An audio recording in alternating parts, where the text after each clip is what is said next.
Why don't more infant formula companies use organic, grass-fed whole milk instead of skim? Why don't more infant formula companies use the latest breast milk science? Why don't more infant formula companies run their own clinical trials? Why don't more infant formula companies use more of the proteins found in breast milk? Why don't more infant formula companies have their own factories instead of outsourcing their manufacturing? We wondered the same thing. So we made ByHeart, a better formula for formula. Learn more at byheart.com. This is John Grills from the Creepy Podcast. With Best Christmas Ever on AMC Plus, every day feels like Christmas morning. From new holiday favorites like Elf and National Lampoon's Christmas Vacation to modern iconic family classics like The Polar Express and The Year Without a Santa Claus, you can spend the holiday season opening only the good stuff. Plus, you get a stocking stuffed with highly acclaimed AMC series like The Walking Dead and Mad Men, new series like Gangs of London and The Walking Dead World Beyond. And you're also getting your favorite iconic Christmas movies without having to search. AMC Plus is available on all your devices. Sign up today at amcplus.com. AMC Plus, only the good stuff.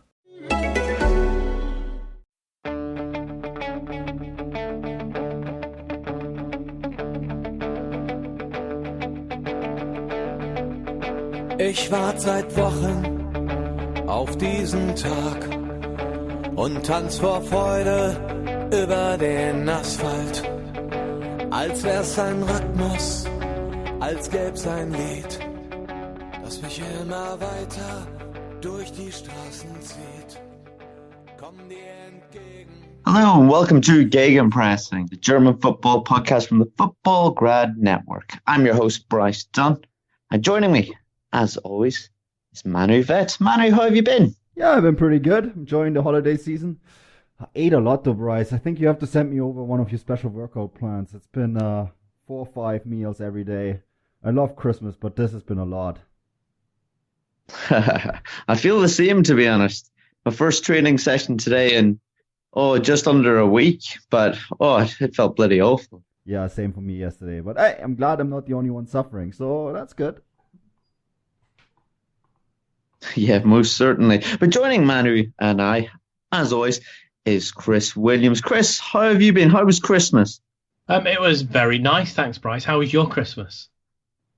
Yeah, it was good. I stayed in London this year, and I must say it was very dead, which was a little odd, but actually quite nice, if I'm honest.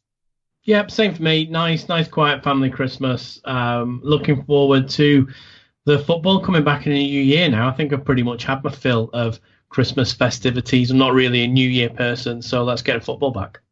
Yeah, I agree. We have 2 more weeks starting Sunday, right? So yeah, I'm looking forward to coming back. I think that's the best thing about the new year. That's it. As Manu said, we're on the winter break and the football doesn't return until the 12th and 13th of January. So we've got another few weeks to go. But that doesn't mean that we're going to stop podcasting. So we're coming at you guys this week with a bit of a special. Talking about the year 2017. We've seen plenty of entertaining football, some wonderful goals, and, well, some odd moments as well, and some surprises. And I feel that we need to discuss it all, and we've certainly got enough to discuss over the next hour, haven't we? Where to begin, Manu? Where do you feel that we need to begin with all of this? Ooh, I mean, the big discussion point has been the title race, or rather the lack thereof. Although I feel like the Bundesliga is not alone in this half of the season with a lack of title race. I feel like all the big European leagues are suffering from that year.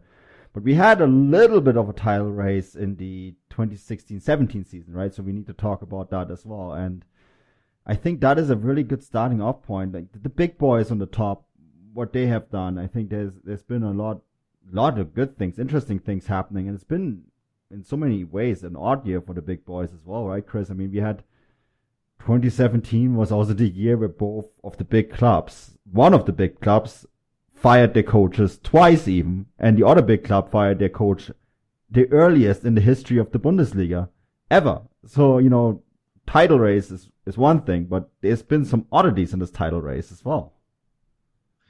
Yeah, there has. I mean, title race wise, it was this time last year, wasn't it? I think we were all really excited because Leipzig were breathing down the neck of Bayern.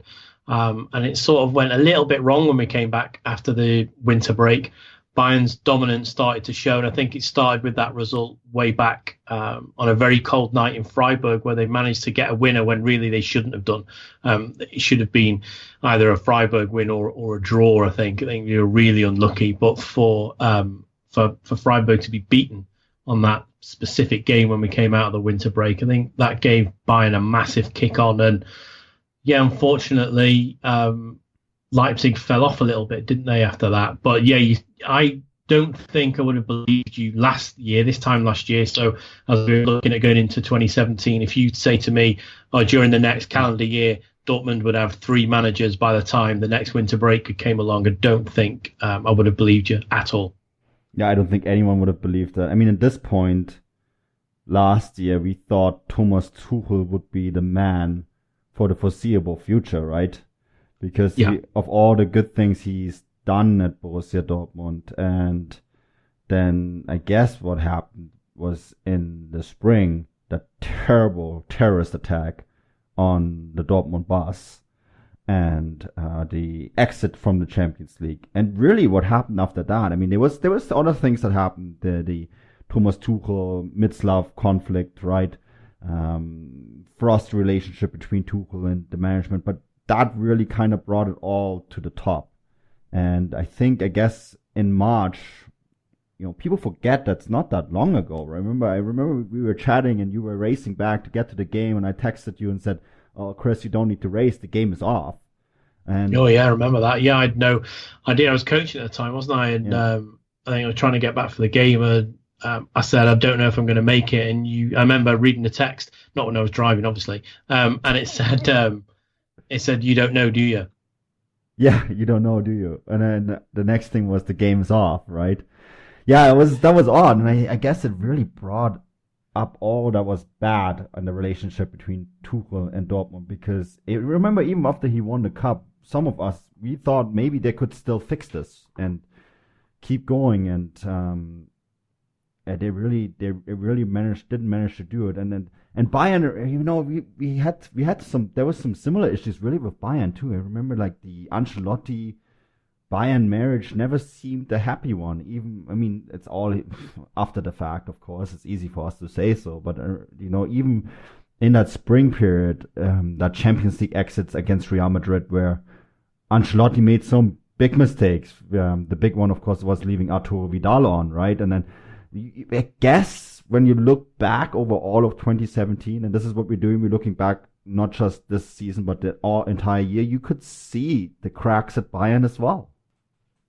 Yeah, that's it. I think even when we started the podcast just over a year ago, back in November, it was 2016, we always said that there were cracks there, and Bayern just weren't the side that we had got familiar with over the last few seasons. And yeah, then I think it was about February time, wasn't it? They kind of finally hit fifth gear, but then that kind of went to the wayside as well, and things just didn't quite work out for Ancelotti, did they? Unfortunately, as Chris said, Leipzig couldn't take advantage of it. I think it was just a step too far for them. But it's been a fantastic, not just 2017 for RB Leipzig, but I feel it's been a fantastic few years for them. And Chris, it's certainly a healthy thing for the Bundesliga to have another big player in there, isn't it?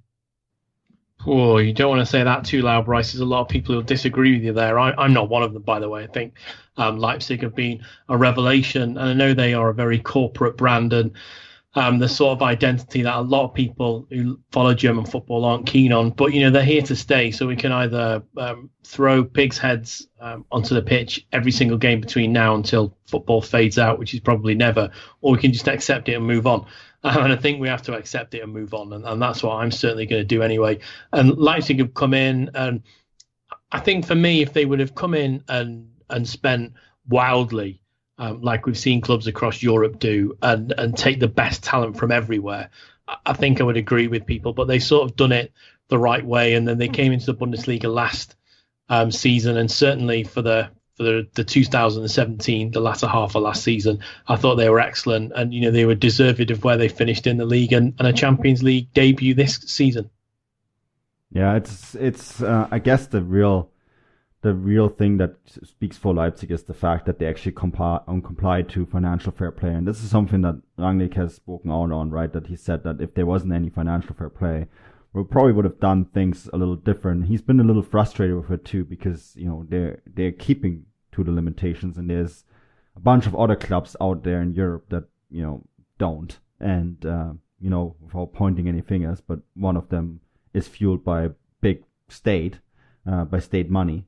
And I guess seems to be getting away with it, and I can see why Leipzig are frustrated with it. But at the same time, it's a positive, because it's such a young and exciting side, which is such a big bonus for them. But at the same time, I mean, Chris, we've been there several times this season to cover them, and at the same time, I feel like the big bonus for them is also the biggest negative, the fact that it's such a young and exciting side, but at the same time, they make so many beginners' mistakes still, right? And I think sometimes you forget when you see them play that this side 4 years ago played in the third division in German football, because the level is so high. But, you then every once in a while they will be doing something where you're like, yeah, right. They were in the third division 4 years ago, and then it just shows. And I think maybe in this first half of the 2017-18 season, you see more of the growing pain than all the growing pain that we've seen in this season. That was the growing pain that we already expected last season to a certain extent, and never really happened. There was moments where you could see it, but not to the same extent. No, and for them to finish second last season was a fantastic achievement. And I certainly didn't expect them to finish second in their first season. But yeah, I'm with you.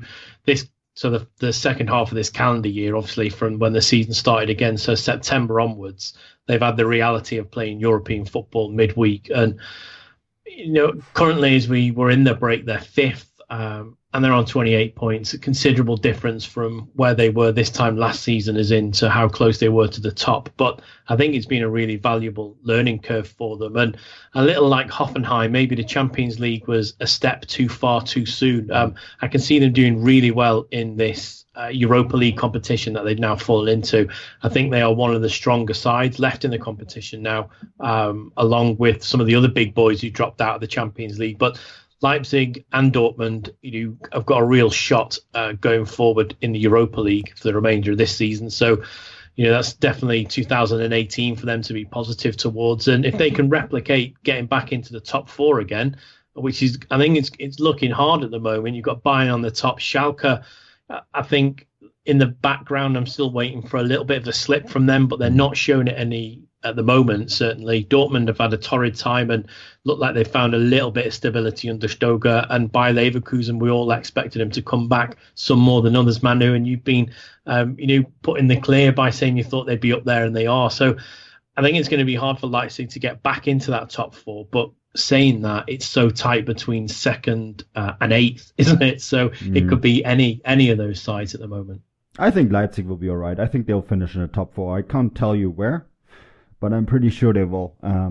Not sure who they're going to replace, because I look at that top four right now, and it's the German Bundesliga top four looks very strong. I think if we are ending up sending those top four sides, and the two sides that closely follow Leipzig and Gladbach, if you're sending those 6 sides to Europe next year, we don't have to worry about European competition next year at all.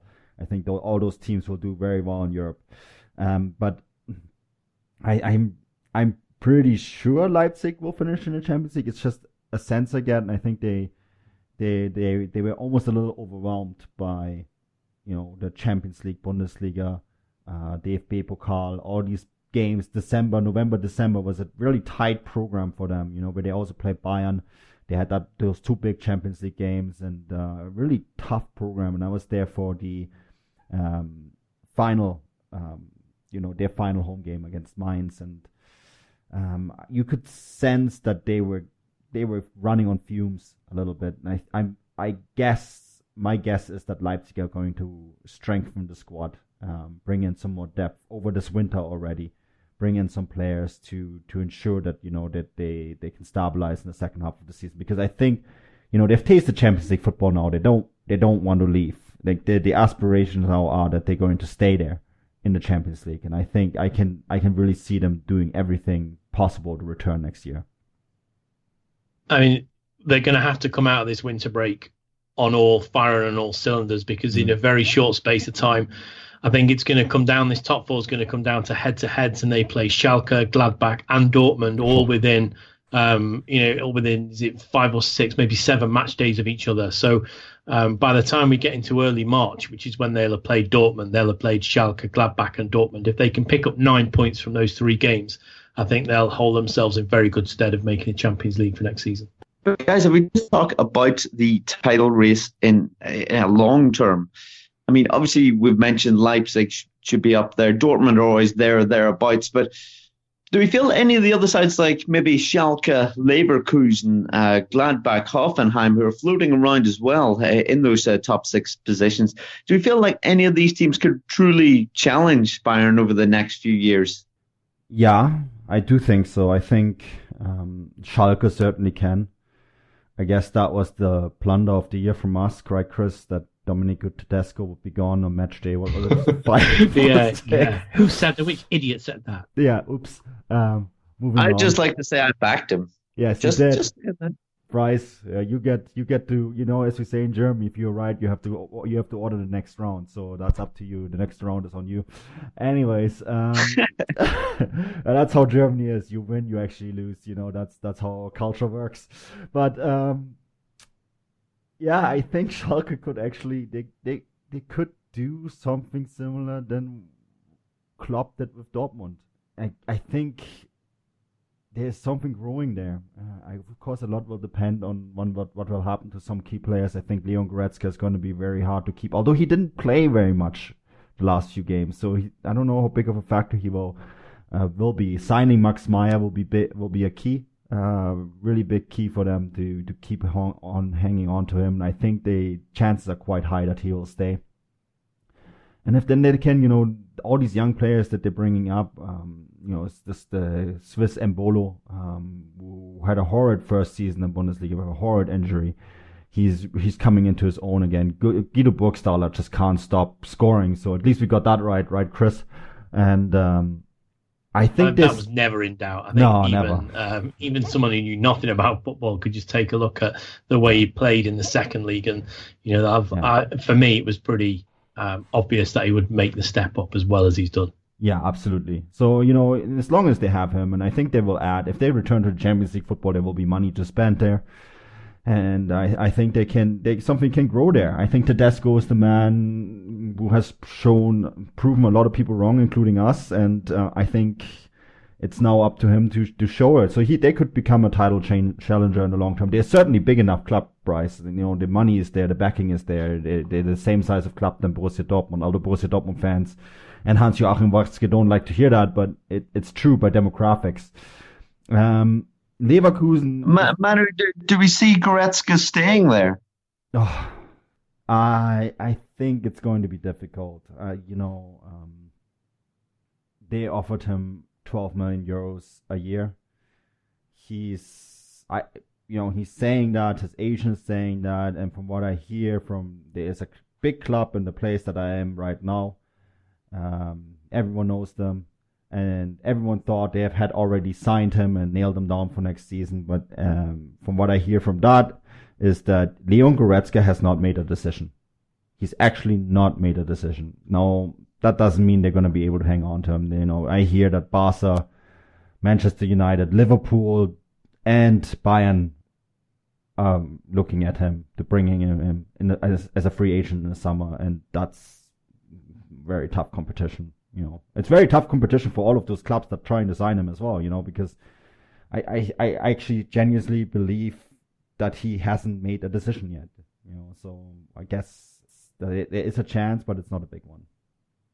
I think for me, whenever a player says, I've not really made up my decision where I'm going to be next year, I think that pretty much underlines that he's not going to be where he is currently, because he'd just come out and say it, wouldn't he? He'd just come out and say, actually, I'm quite happy at Schalke. I'm going to sign for another 3 years or 4 years or 5 years or whatever. If you're saying I don't really know where I'm going to be next year, it means that that your agent's had offers from the likes of Liverpool, Manchester United, Barcelona, Bayern Munich. So he's now going to sit out over the next few weeks and make a decision based on probably a lot of research that he'll do. Who's got the best manager for the moment? Where's the predicted place is going to be? Who's got a good squad? So, you're going to look at all the likes of all the teams that are in there. And I think, unfortunately for Schalke, I don't think they've any chance of keeping him. But like Manu said, they don't look like they've needed him in the last couple of weeks. So that's a really good sign for them. Because he is such a big player. And I think, as you've already identified, Max Meyer has been a revelation, being turned into more of a defensive midfielder, and that's worked really, really well for Schalke. It's going to be tough for them to keep hold of their number one playmaker in inverted commas. But if he goes, I don't think any player is as big as a club. The club will always survive when any player moves on, and it's just, I think, a little bit nervous for Schalke because they're sitting in second on 30 points and they've got a 2-point gap between their nearest rivals, and they're 9 points behind Bayern, and they'll probably feel that they can close that. Now, whether Leon Goretzka is on board or not is a different matter. Yeah, I think the one little tiny bit of hope that Schalke fans can have is that Marco Reus made similar statements. He also said he didn't know if he's going to stay there, etc. And then he did sign a new contract with Dortmund, I think in the spring of, I guess it's now 2 years ago. So never say never, I guess, in football. But Chris, you're probably right. It seems very unlikely.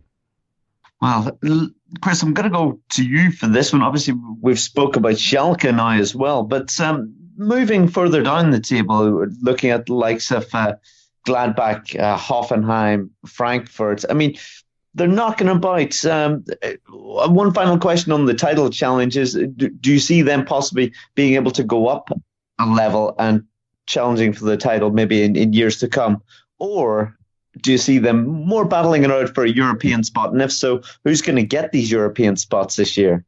Well, it's a hard one. I mean, the two teams you specifically mentioned, Gladbach, I think on their day, Gladbach are as good as everyone above them and below them. I think certainly if they come and perform, they can go toe-to-toe with Bayern, Schalke, Dortmund, Leverkusen, Leipzig.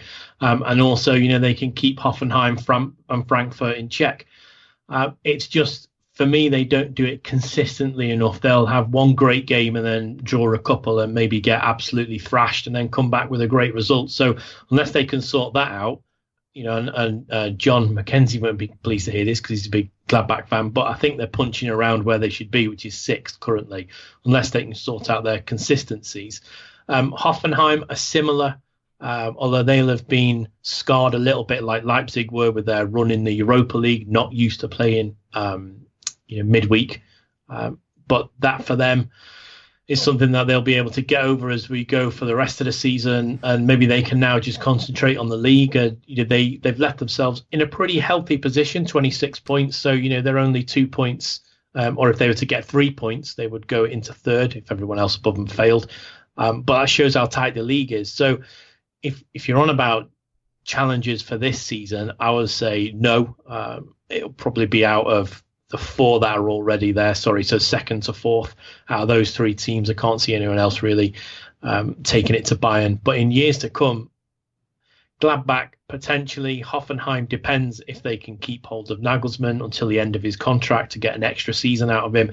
If not, I think they'll struggle. Obviously, they've lost one of their best strikers now. Next season, he's not going to be there either. So it's going to be tough for them. And it's tough for any side, really. And I think for me, Dortmund have missed just a massive trick this season. It's evident now that they hired the wrong manager or head coach.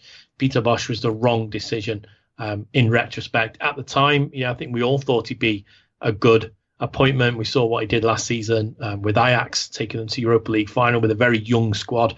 And that's exactly what Dortmund had. They had a very young, raw squad. Obviously, when he took over, Dembele was still there, Pulisic, Weigl. There's lots of youth players there. Isaac's another good youth player, but it's turned out to be the season from hell. And I think if they'd have got the right candidate at the right time, especially with Bayern being so poor from September, Dortmund could have found themselves the gap that Bayern have got now, 9 points, and it may be a little too much for Bayern to make up after they fired Ancelotti. But life deals you the hand that you've gotten. Unfortunately, Dortmund are well off the pace this season.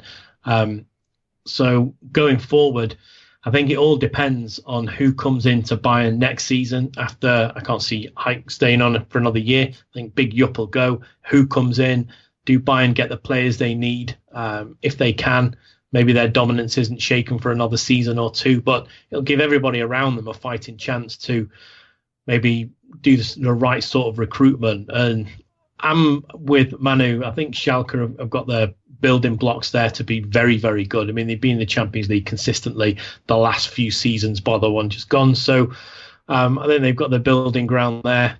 If we look at the top four now, obviously you've got Bayern, who can say to them, Schalke, Dortmund, Leverkusen, and then below that Leipzig. I think they're going to be the key teams for the next couple of seasons. Yeah, very exciting. We quite often mention, don't we, that if Bayern went there, it would be a very tight league. Between the teams below. I mean, if you look at it between 11th and 2nd, you've got 7 points separating them. A little bit like last season, we had something similar, didn't we? We just need someone to really push Bayern at the top there. But guys, what a year's been for Peter Stoger as well. I mean, obviously he's in charge of Dortmund now. He seems to have steadied the ship, but last season he got Cologne up to 5th, didn't he? And why? Well, they've had a pretty terrible season so far, haven't they? Sitting down at the bottom. I think we can almost look past them with our discussion, because we've discussed the Cologne plenty the last few podcasts. But the title challenge is one thing, but the relegation battle is just as close down the other end. Manu, how do you see this going? I mean, Hamburg seem to be regulars in this battle, and yep, they're down there once again. First of all, I want to nominate Peter Stöger for Man of the Year. He took a team to the Europa League, then crashed down, didn't win a game, and he got one of the 2 best jobs in German football. I mean, we can't look beyond that, right? No, jokes aside, we have nominated someone else, but it's remarkable. No, the relegation battle, it's going to be a little bit like last year, I think.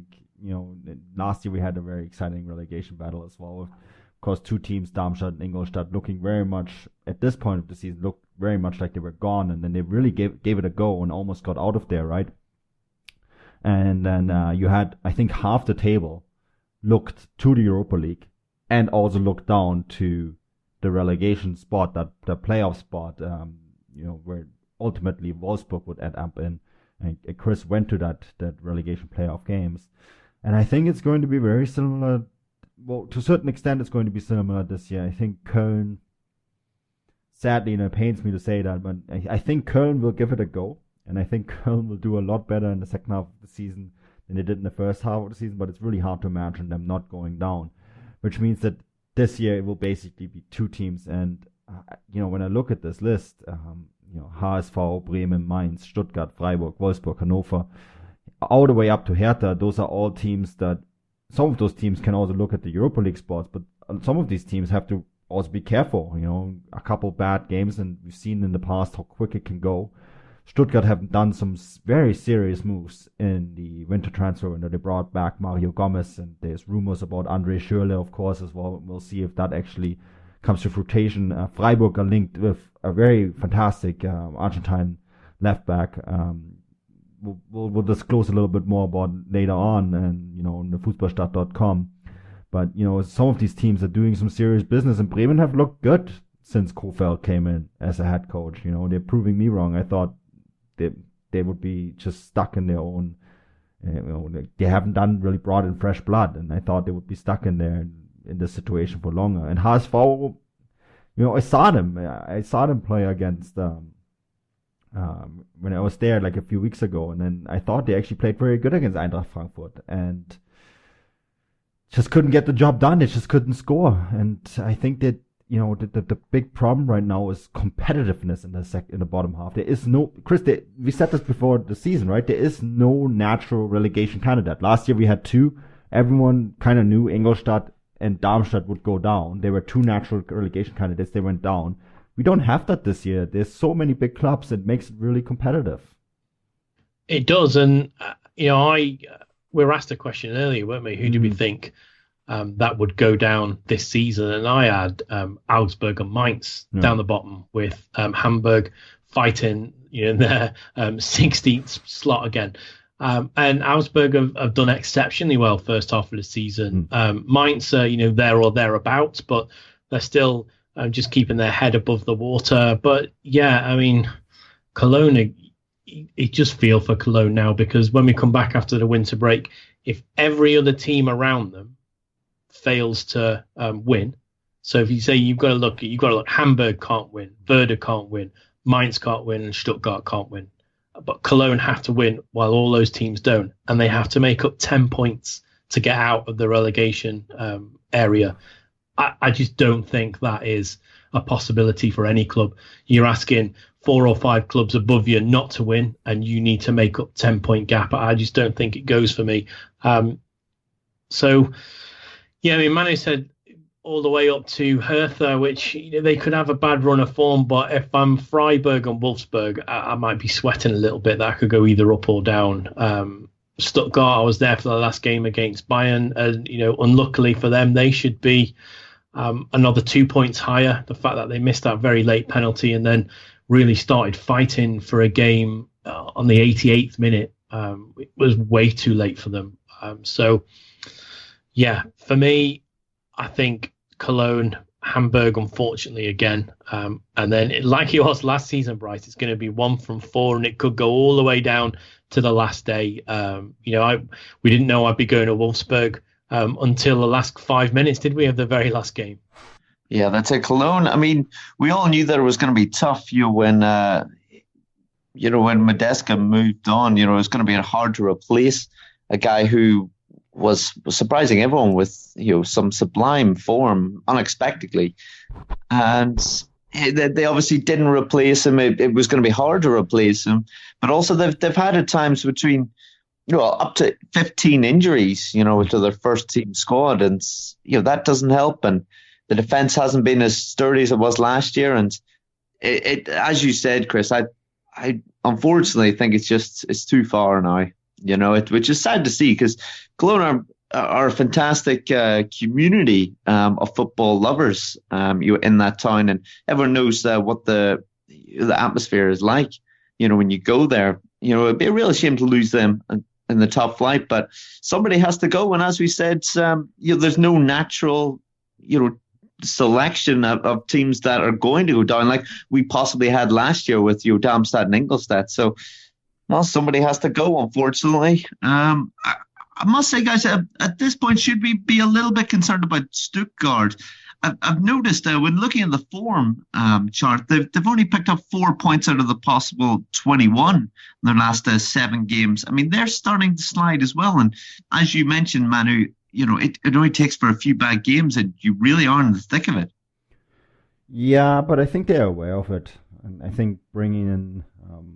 it was a very smart move to sell Terodde, who has the reputation of a fantastic Bundesliga 2 striker, but sometimes there are certain players that are fantastic in Bundesliga 2, and you would expect them to do the same in the Bundesliga, but they just can't make that jump. For some odd reason, they're just a typical Bundesliga 2 player. I'm sure there's similar phenomena in England with the Championship in the Premier League, right?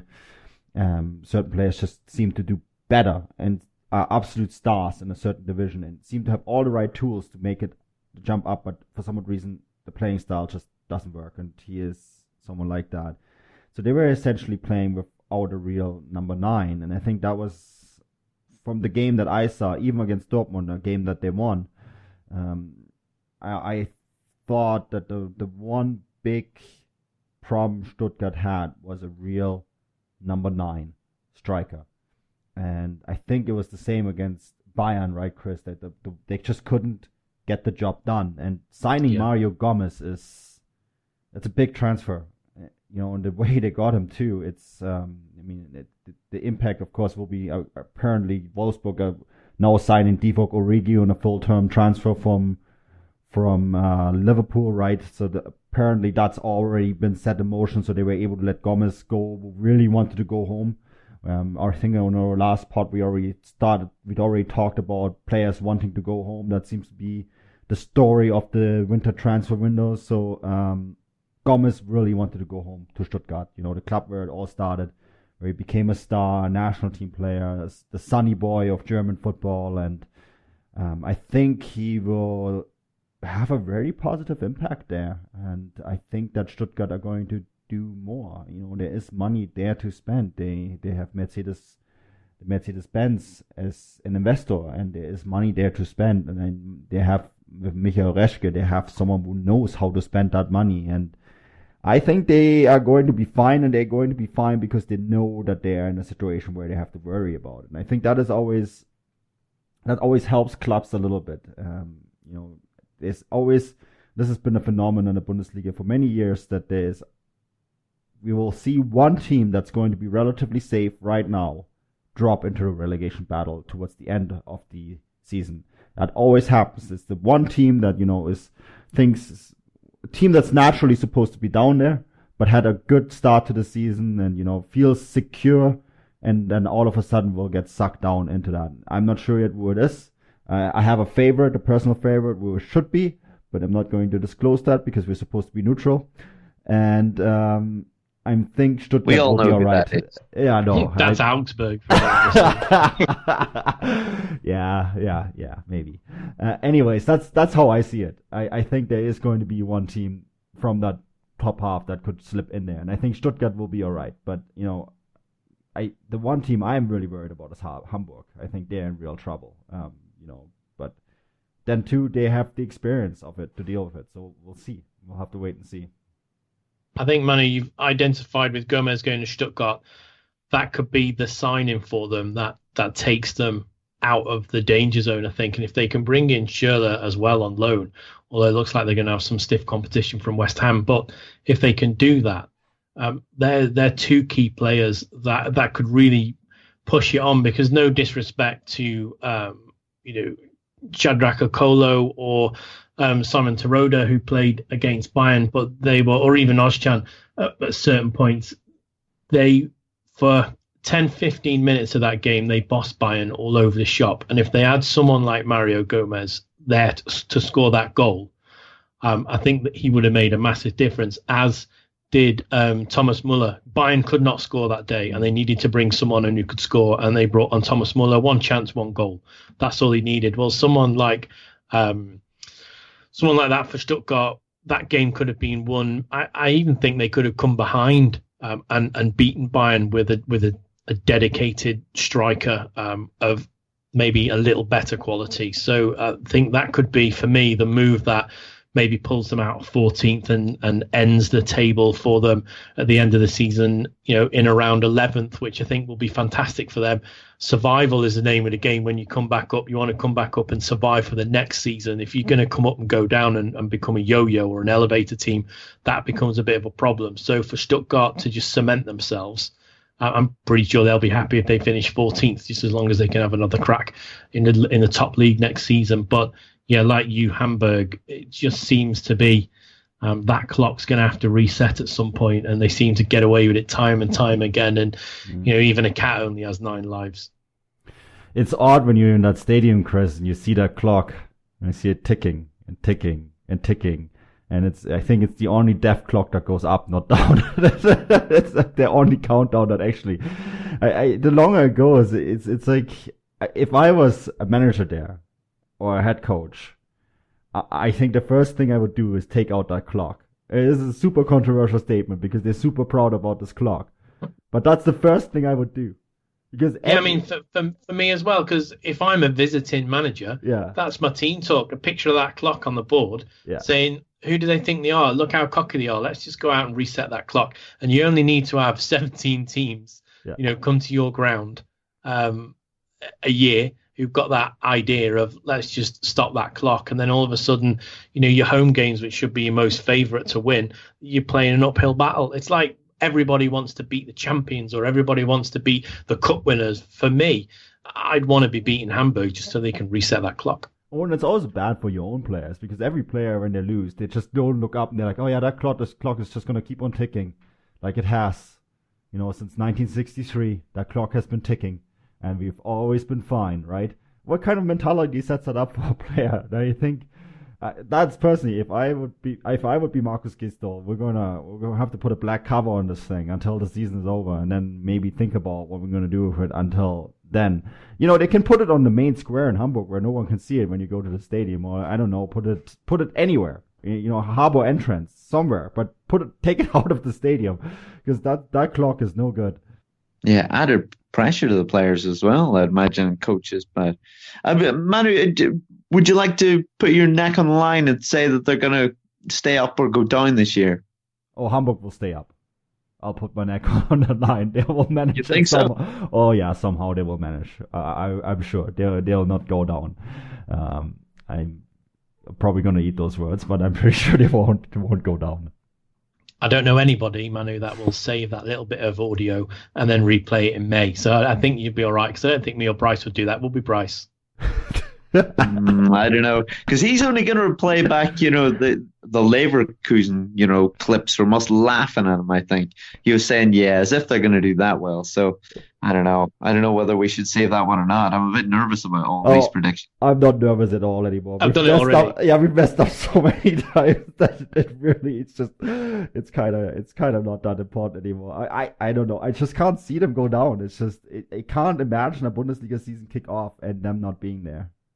Yeah, well, we'll just have to find out. As well, someone's going to be right and someone's going to be wrong. But guys, we've kind of covered the year, haven't we? Looking at the teams, and the different positions in the league. We worked our way down. I feel that at this point we need to speak about possible coaches of the year, player of the year, young player of the year, maybe even disappointments of the year. So, Manu, who would you say coach of the year would be? Well, we chatted a little bit about that before, and I suggested Christian Streich. And I know, Bryce, you had a different candidate in mind as well, but I think that was pretty much, we all were quickly in agreement with Christian Streich being the coach of the year. I think what he's doing with Freiburg is fantastic. They're the club with the smallest budget. They're fighting relegation again, but no one here predicted in the relegation talk that we just had. No one here said that they will go down. I think that speaks for itself because they have Christian Streich. But I think with Christian Streich, it's much more than just coaching. It's the stuff he does off the field. He's probably the smartest and most socially involved coach. There was a really good interview with him, Kicker, because Kicker chose him for Man of the Year, which is an even bigger award, right? And when you listen to him, there's a mind that doesn't just think about football, but about greater issues and the issues that how football can make the world a better place as well, right? And I think to be able to have that kind of view of the world, this very open view of the world, and educated view of the world, at the same time keeping a side like Freiburg year in and year out with a small budget in the league is just remarkable. And I think that's for me. And I think, Chris, you were on the same page with Christian Streich pretty much right away, right? Coach of the year. Pretty easy choice, actually. Yeah, it was. I mean, as I said when we chatted off air, he was my coach of last season for exactly what you've said. He brought up a promoted side, and they held their weight, and they did very, very well. So much so that they even got into the European places, although they went out very early on. But they were still there. They still managed to get there, and I don't think it helped for this season that they lost their two best players. One went to Gladbach, one went to Dortmund, and they seem a little bit off. I was there for match day 1 of this season back in September, and they were, or was it August? Can't even remember now. It was that long ago. And it was a pretty forgetful 90 minutes. But we've seen that time and time again this season. But they're not rock bottom, so they grind out results when they need to do. And he is working on a very limited budget and a very limited, it's a small club. And it's almost, I feel, for this season, he's had to coach with one hand behind his back. And that's not that's not an easy thing to do. And for them to be where they are now, which is 13th, and they're a healthy 13th as well. If you look down, the relegation area is 15 points and they're on 19. So they've got a game in their back pocket if they need to. And their goal difference is a bit of a worry for me. But in order of a coach-wise, yeah, they played some fantastic football if you look back to the second half of last season. So if we look at January onwards, as I mentioned earlier, I thought they were very unlucky to lose to Bayern as they did on the first game back.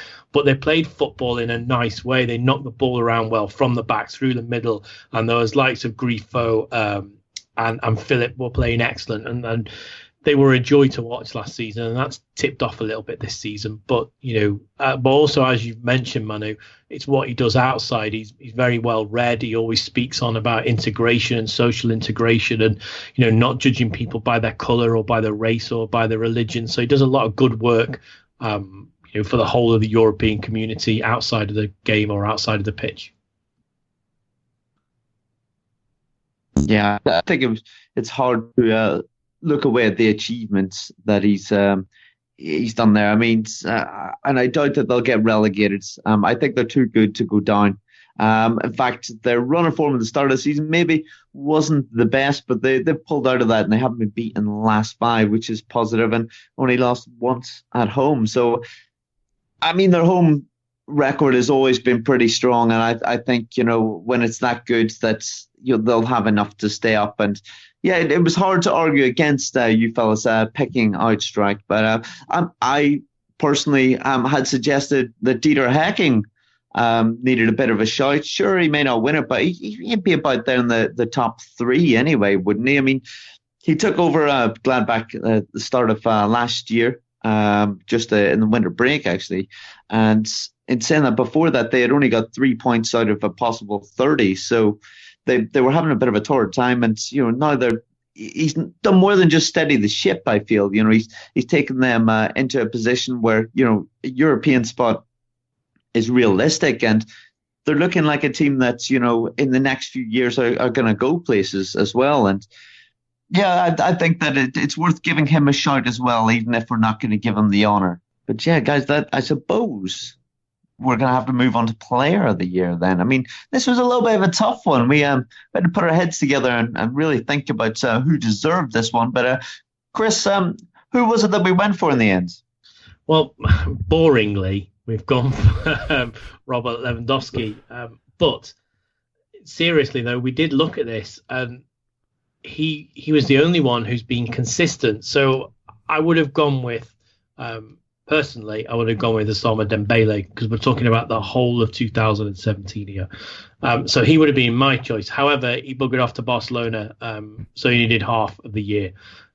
Then, I'm not going to say who we went. I'll leave for Manu to chat. But then we looked at Pierre-Emerick Aubameyang, who, was the top scorer from last season, and who, if he'd carried his form on into this part of 2017, so September onwards, I just felt that maybe the taste of his success had been tainted a little bit with some of the stuff he's done and some of, a little bit of his attitude. So he didn't get it for me on that one. And Robert Lewandowski just scores. He's got something crazy like a goal per game, and you can't really argue with that. He was unlucky not to win the top scorer last season. He's been going very, very well this season. And, I know Manu's going to go on to some other players, but everybody we looked at, you could say, yeah, they've had a really good 2017, the back end of it, so September onwards. Bailey at Leverkusen would be a great shout for that. He's ripping the league up. Where was he for the first part of 2017? Nowhere. And everybody we looked at, or certainly everybody else I looked at, they were either very, very good from January to May, and then awful from September onwards, or vice versa. So the only person who hasn't has been Robert Lewandowski. Yeah. It also doesn't seem to matter what coach is there. Yeah, that's another good point. That was pretty much it for me. Lewandowski was good when everyone else at Bayern was bad. Yeah, and that says a lot. I know he isn't probably going to be the popular choice with a lot of people, but it's hard to argue with that kind of consistency. And that's really what football on that level is about. A lot of people don't like Cristiano Ronaldo, but at the end of the day, he guarantees you goals, and that's in his position. That's what he has to do. Robert Lewandowski is exactly the same way. He gets you lots of goals, and he makes his teammates around him better at the same time. And Chris is right. We had a hard time with this one because a lot of the players that we really thought were exciting in 2016-17 weren't that good in 2017-18 this far. One of the jokes I had was that Aubameyang left with Dembele. He was gone for the last 2 months when Dortmund weren't good. And Lewandowski, even when Bayern were bad, boom, he was good. We also had Keita on that list, right, Chris? But we didn't feel that Keita had a good first half of the season either. He's sort of disappeared a little bit. So yeah, he's been suspended, but he scored some really good goals. But coming down to it, if he'd had a 2017-18 like he had 16-17, I think he would have been head and shoulders the best player in the league. But he stuttered a bit, and he signed a deal with a different club, so that's always going to affect you. I think naturally, anybody that's got a new job somewhere, when you're in your last few weeks, I'm not saying he's moved in January, by the way, I'm saying when you're in your last few months, or you're moving, naturally your eye wanders a little bit, and maybe you think to yourself, do I need to make this tackle? Do I need to break my leg here? So it's natural that his talent has just fell off a little bit, but I think when he moves, he'll be as good as he was in the first part of the season. But like you just said, Manu, everybody was of that ilk, weren't they? Brilliant for the back half of last season, a little bit poor for the start of this season. Yeah, maybe the only exception to that is our young player of the year, right, Bryce? That's really much the next category. And I feel like this is one of the guys that carried his good form over. Yeah, it's hard to argue with the next one, really, isn't it? Timo Werner has just been fantastic this last year. When he's at the age he is and he's breaking through still with Leipzig, and we're putting him up there with likes of Lewandowski and Aubameyang, that just about says it all. He's been fantastic, and it'll be just as exciting to see him in the World Cup. I think, surely, Manu, you would imagine that he's going to be the number one choice up front for Germany going into the competition, and that just shows how good he is. Oh yeah, Timo Werner could have maybe been a choice for the Player of the Year, but I think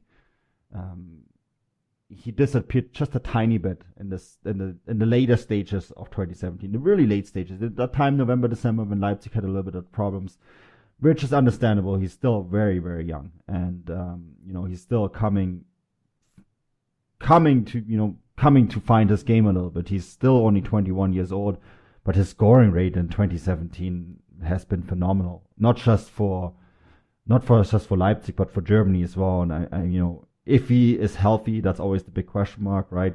If he's healthy, he will be the starting striker for Germany at the World Cup. And I think next year when we have this conversation again, Bryce, I'm pretty sure we'll be talking Timo Werner, maybe Player of the Season. Yeah, most certainly. Manu, is there any other young players that you would like to do a shout out for? Likes of Pulisic is always in the headlines. I personally would say that another RB Leipzig player that I've been impressed with this year is Upamecano. I remember us reporting him being transferred over and knowing nothing about him, and he's just slotted into that team very well at the age of 19. Yeah, and Serge Gnabry is maybe another shout, and if you include all German players, then maybe Leroy Sané from Manchester City, right? I think there's so many. But for me, Timo Werner, that goal scoring rate, that was just it. And the consistency that he's done it at the age of 21. That's just, this was an argument that we had last year, right, Chris, is when doing the Kylian Mbappe transfer.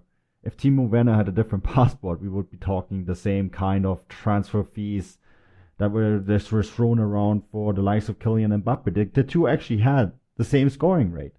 And I think when Timo Werner does eventually come into that radar of big clubs, and he probably already is, we'll be talking about 100 million plus euros for him.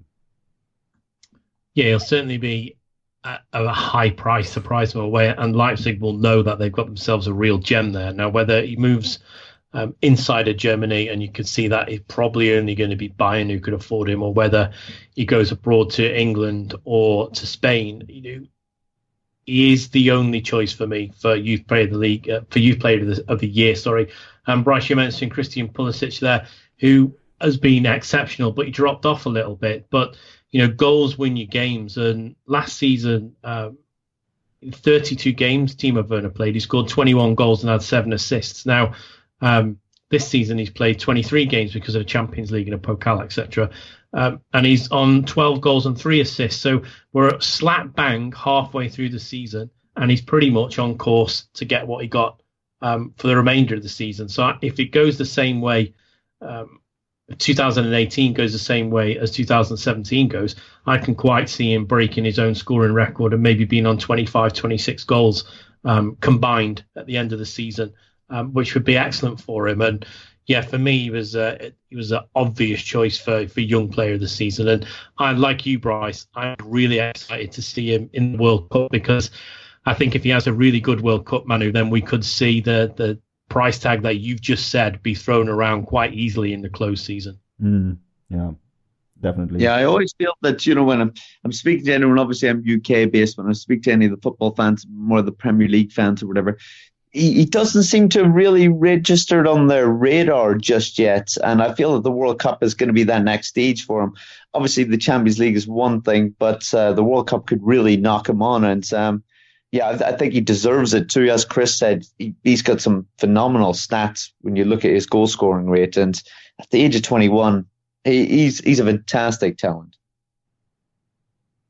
But guys, I suppose we can't always talk about good things, can we? And we've got to pick some disappointments of the year. Is this just going to be everybody bashing Cologne again? Yes. Is that what's going to happen? Yes. Yeah, probably. But I don't think it's going to be Peter Stoger bashing for me. It's going to be a Tony Schumacher bashing for me, because coaches are coaches. And, he lost, Peter Stoger lost his best player in Modesta going to China, and he was not replaced adequately. And that's why Cologne have fallen off. And then obviously the sporting director was fired, and then no replacement came in, and we had the Hanover problem with Martin Kind, which was, a debacle. I think that's probably the best word that fits it.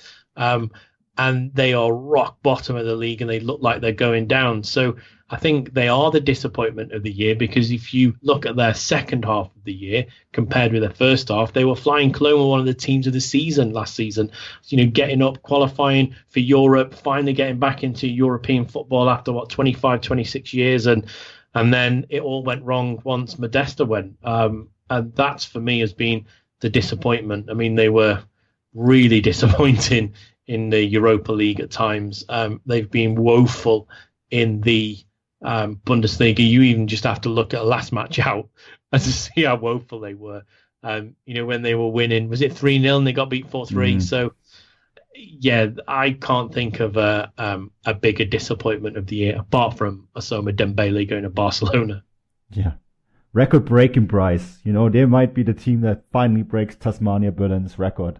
And I think Chris is quite right. Schumacher admitted that much, that he should have identified the disharmony between Schmatke and Stöger, so the former sporting director, and my man of the year, Peter Stöger, earlier, and separated the two, or maybe start with a fresh in the summer, get rid of them both. Stöger should have maybe gone on to Dortmund in the summer, and Schmatke should have been shown the door at the peak. And it's hard to do that at the peak, but sometimes, when you're at your best, that's when you need to make changes. And I think they kind of missed out on that. I don't think they're going to make that mistake again. I think the leadership at Köln is strong enough to survive this, and there's enough money there to go straight back up, but really hard to look beyond them as the losers of the year. I think there is really no other really big choices. I think maybe the one other one for me, Chris, is Ousmane Dembele's behavior when he forced that move to Barcelona. I was on a personal level, I was very disappointed. But I guess that's what football has become. Transfers have become that way, and that's maybe an overall disappointment of how football has become that way. Well, what about, I know he's now abroad, he's playing at Swansea, but Renato Sanchez, He really hasn't kicked on this year at all, has he? That's a good shout, Bryce. That's a very good shout. I think he's been to give him a little bit of a way out. I think he went to the wrong club at the wrong time. With the wrong manager. Because Lambert didn't last very long. So yeah. Sorry, Clements, not Lambert. Yeah. I was thinking, what? Breaking news. Yeah, so it's a little bit tough for him. Hopefully he can get back to his possible potential. Actually, while we're there at Renato Sanchez, one little piece of defense, that where everyone made fun of him for playing that ball to the scoreboard.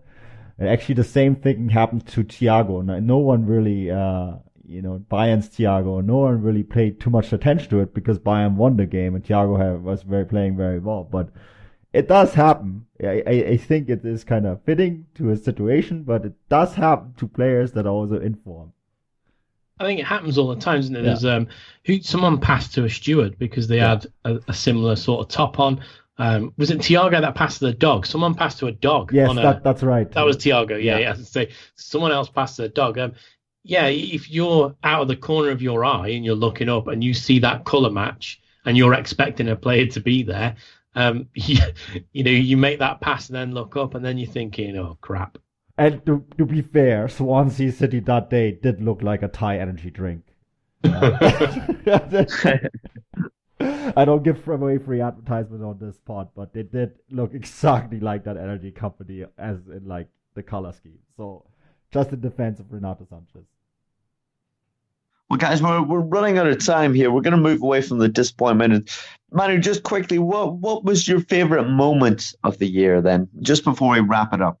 My favorite moment was definitely that 2017 FIFA the entire Confederations Cup was absolutely brilliant. I really enjoyed it. But to be at the final and see Germany win the cup. I know the Confederations Cup is not the most popular trophy in the world, but it was still a very special moment to be there.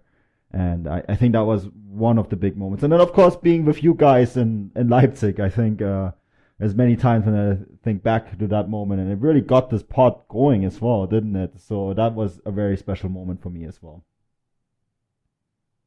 Yeah, most certainly. That would probably be my moment of the year when it comes to this, was meeting up with you fellas, going to Berlin and Leipzig. That was a real fantastic experience. And we got treated to an exceptional game with Leipzig 4, Bayern Munich 5. That was really something special. Chris, we'll go to you. Just last, bit of a highlight of the year. What was your favorite moment? And pretty much the same as you. So it will have been that last 2 weeks that I spent in Germany. Obviously, I was at the Leipzig game for you guys, which was an unbelievable game of football.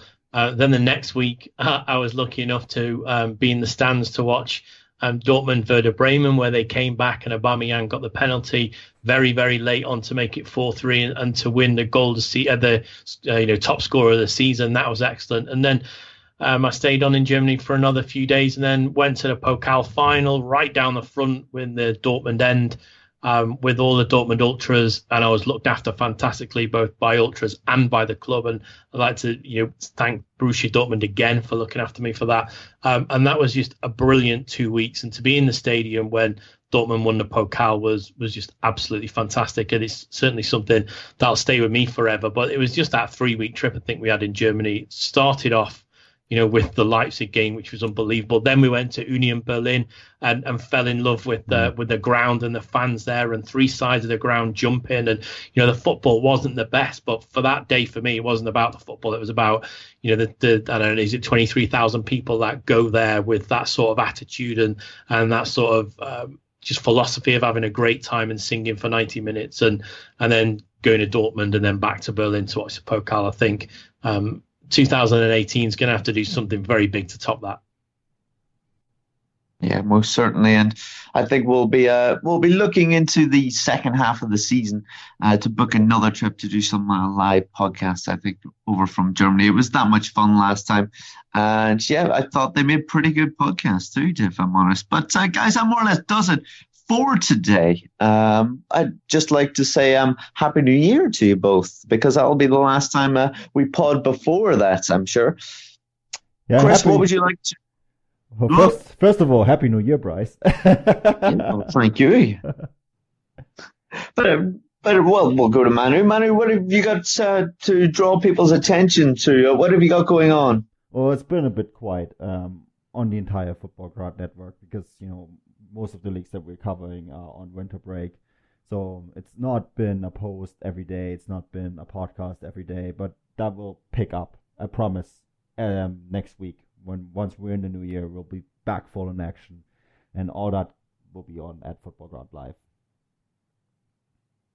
Yeah, most certainly. I can't imagine Football Ground being too quiet for too long, if at all, to be honest. There'll be plenty of articles still going live on there. Chris, what have you got going on that you'd like to draw people's attention to? Well, as Manu said, once the new year starts and the transfers start flooding in and players start moving, there'll be articles left, right and centre, I think, on Football Ground, especially on Football Stat. But there's no winter break in England at the moment, so I'm on Liverpool duty for This Is Anfield. So if anyone's got the remotely interested in Liverpool, they can follow me on Twitter at Chris78Williams. And I'm doing a live blog for the next two Liverpool Premier League games. Yeah, very exciting and very busy times with the Premier League. I am the same as Manu, and that's the league I also share an interest in. The Liga MX doesn't start up again for another week or so. So there'll be a podcast soon, though the Galazzo one. I'm sure we'll get back together to preview the second half of the season coming up. But apart from that, you can find me on Twitter at Bryce Dunn 11.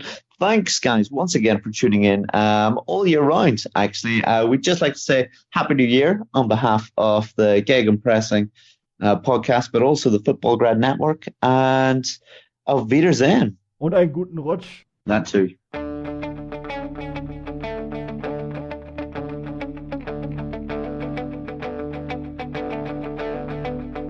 Ich warte seit Wochen auf diesen Tag und tanz vor Freude über den Asphalt. Als wär's ein Rhythmus, als gäb's ein Lied, das mich immer weiter durch die Straßen zieht. Komm dir entgegen, dich abzuholen. It wouldn't be the holiday season if there wasn't candy, right? Celebrate the holiday season with the Holiday Crush. They've sprinkled candy with a holiday theme and fun-packed challenges every week for 5 whole weeks, finishing on January 4th. The more challenges you complete, the better your chances of unwrapping delicious rewards. So, are you ready to crush the holidays? Play the Holiday Crush now. Download it from the App Store, Google Play, or Windows Store for free. Terms and conditions apply. Thank you for listening to Believe. You can show support to your host by subscribing to the show and giving us a 5-star rating on your preferred platform. Check us out at Believe.com and search for BLEAV on YouTube.